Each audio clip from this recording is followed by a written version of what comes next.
Good morning, good evening, good afternoon, ladies and gentlemen. I'm sure you all have seen the infamous beef Wellington moving around the surface of YouTube. Every big food channel has created this recipe at least once, while we, the audience, watch it with great enthusiasm, even though many of us have not actually ever tasted this dish. And perhaps that's where our desire to watch it being cooked lies. Deep thoughts.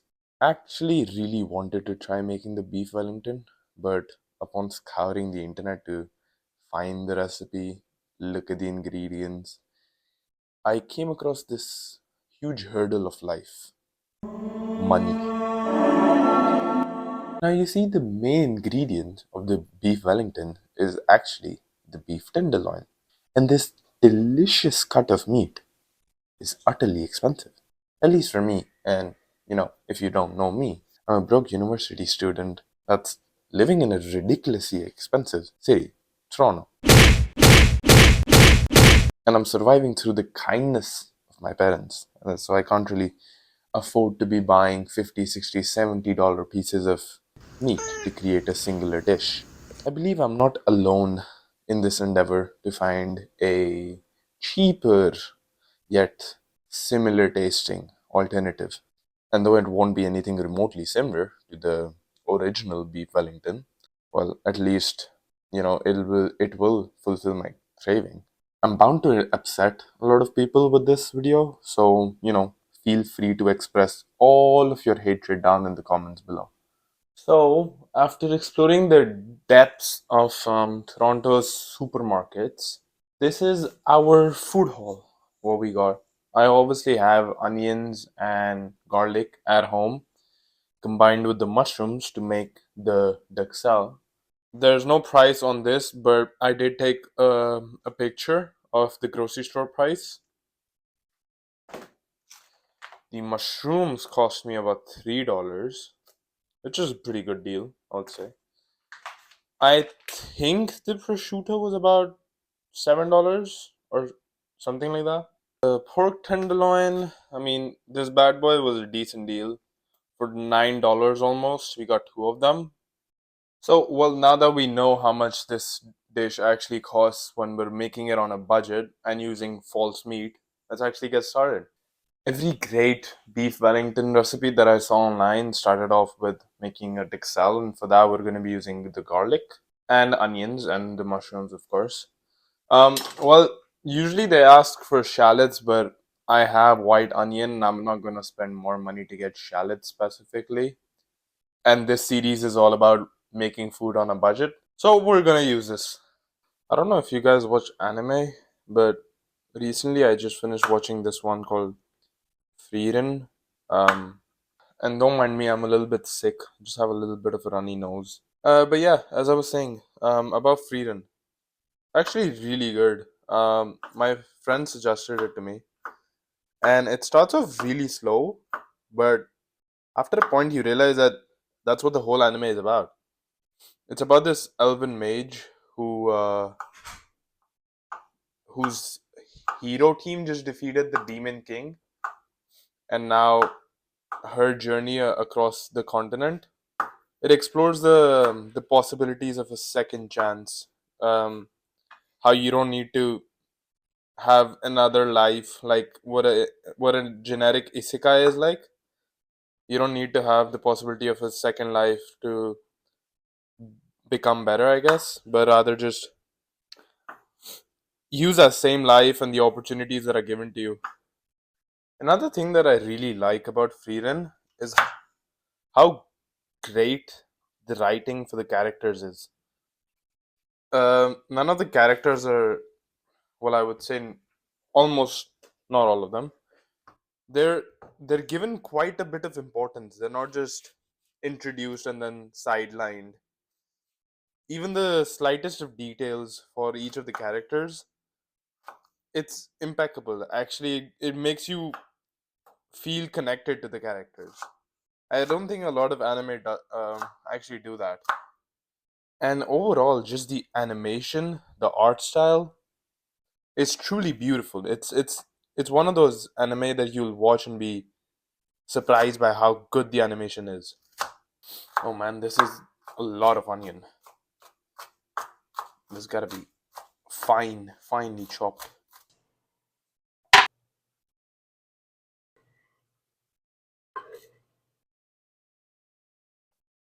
Okay, now we have our onions and garlic in the pan, and I'm just gonna kind of saute them for a bit because I think they would take longer than the mushrooms to get done. Again, this is my first time making this recipe, so don't take my exact word for it.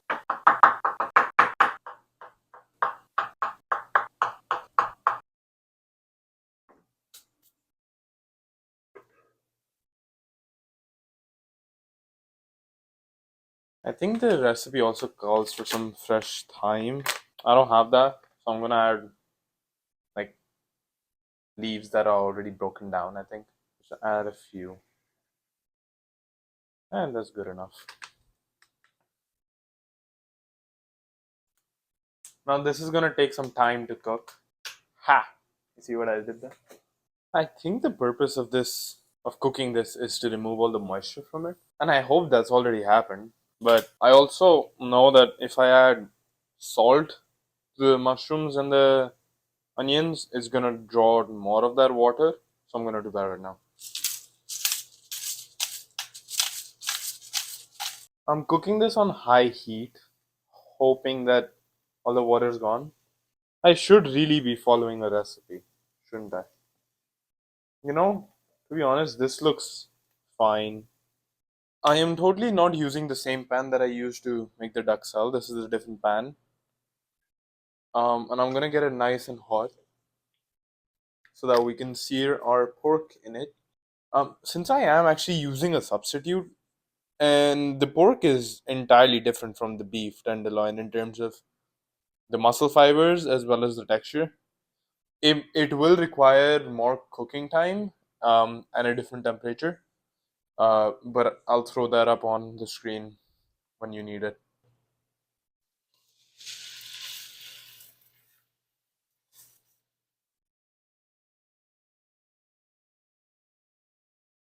And considering that the beef Wellington will look like this, while the pork should look like this, there's a clear difference, and I don't want to get sick. So I came up with this brilliant idea for my problem. You will never believe it. I'm just gonna score the pork a little bit before I wrap it up. Actually, I should have done that before searing it. But it doesn't matter.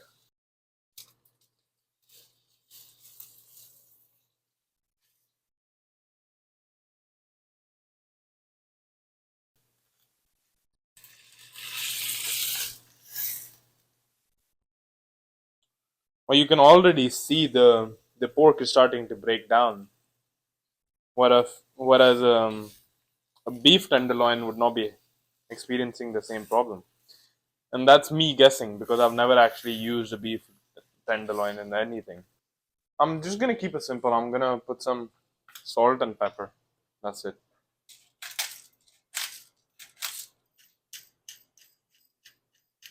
Now that I have my plastic wrap laid out or the clean fill, which totally did not take me more than 15 minutes how to figure out to do because it was my first time doing it. I'm just gonna lay down the prosciutto after this, put the duxelle on that, and then the pork. Wrap it really tight. Roll out the puff pastry. Wrap it in the puff pastry. Throw it into the oven at 190 degrees Celsius for about 8 to 10 minutes. Hopefully, the pork is cooked from the inside.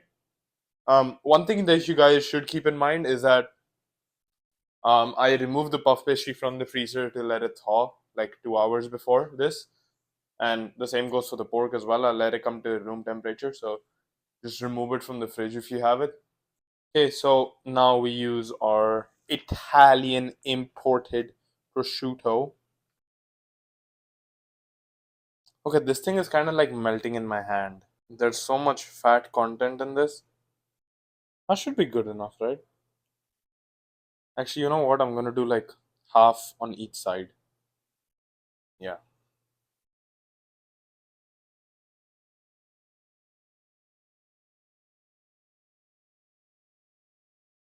Okay. Time for the duxelle. This bad boy has cooled down a bit, so I'm just gonna.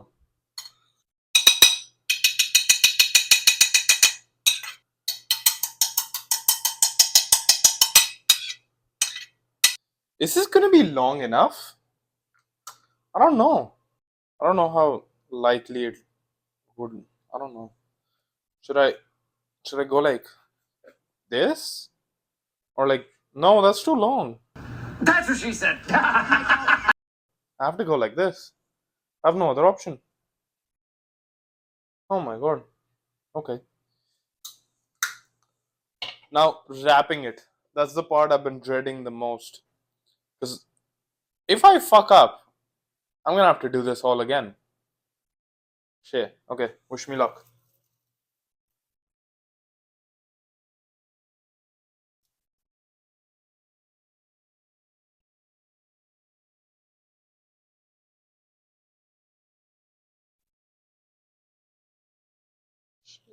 Okay. The prosciutto's sticking. It's not supposed to stick. Okay. Okay. It's wrapped. It's wrapped. Okay. Now just inside and do I roll it up like this, really tight. Like okay. That's wrapped. There we go.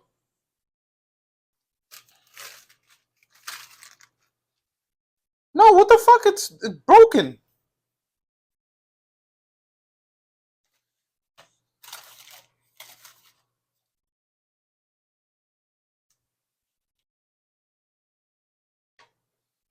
Let's get to rolling. Wait, is there butter on the bottom? No. Oh no.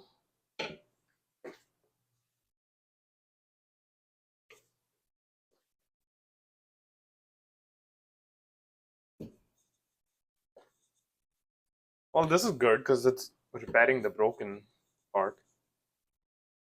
But also making it stick. I should have put some flour on the bottom. 3 hours later. Okay. I think we can work with this. Should be fine. Right? Okay. I should have done this onto the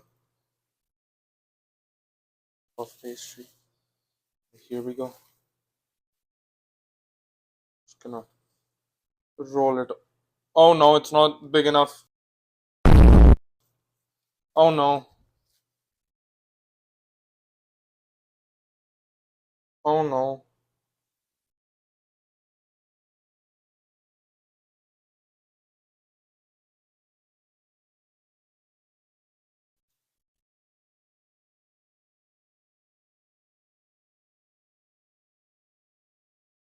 Okay, this is a disaster.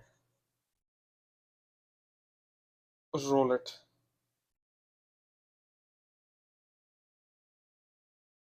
And then cover. And then roll. See? Nobody can tell. Nobody can tell what happened.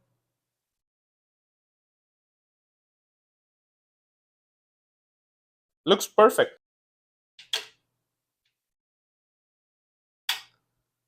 They're not sticking. Okay, there we go. Okay, hopefully that works. Should I have oiled the surface of this before? I should have. Is it gonna stick otherwise? Take a bit of the oil. Actually, there should be an egg wash. What am I doing? Okay, so I covered this in oil. It should have been an egg wash, but I don't have eggs. I'm gonna score it lightly. And I completely forgot about scoring the pork. Yeah, that looks good enough. Okay, so our oven is also done preheating. It's at 180, and I'm gonna put this in. Uh, wait until the crust becomes golden brown, or I guess 10 minutes, whichever one comes faster, or later.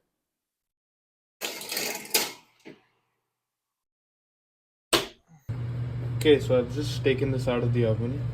I'm gonna let it rest for about 10 minutes before cutting into it. So it actually did not take 8 to 10 minutes, it took about 25 minutes. So I hope the pork isn't overcooked, but we'll find out. Okay, so it's been 10 minutes and I'm gonna cut into it now.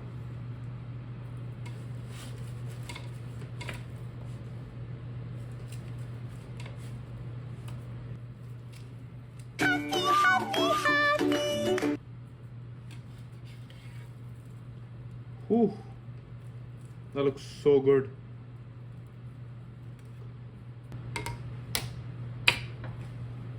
So that's what it looks like after plating. I can't believe this actually worked. Let's give it a taste test.